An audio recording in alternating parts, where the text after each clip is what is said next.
गजपति जिला गुम्मा ब्लॉक अंतर्गत बेतगुड़ा अंचल में आलोकीकरणर शुभ उद्घाटन कले विधायक रूपेश पाणिग्राही। एही अंचल पारला सहर को लगी रही अनेक सरकारी बेसरकारी अनुष्ठान गुड़िक रही।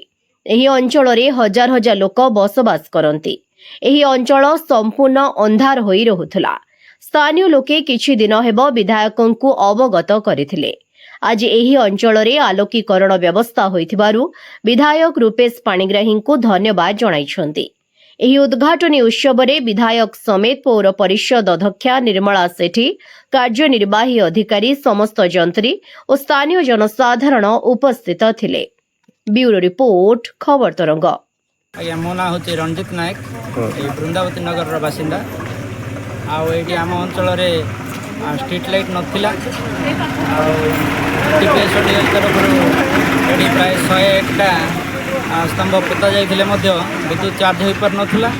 आम जाइलु मानवर विधायकों पाखक आम अभियोग दाखल करूँ और सी प्रतिश्रुति देते से शीघ्र पूरण करेंगे। आज आम बहुत खुशी दिन जे से आसिक ये उपस्थित हेले एवं तांकर करकमल आज स्ट्रीट लाइट को शुभ उद्घाटन कले। आमर अनेक दिन आशा द्वारा पूरण हो पार्टी। तेणु आम पूरा ये आमर वृंदावती नगर एवं संपूर्ण बेतगुड़ा अंचल तरफ समस्त तरफ अभिनंदन ज्ञापन करा जाउछि।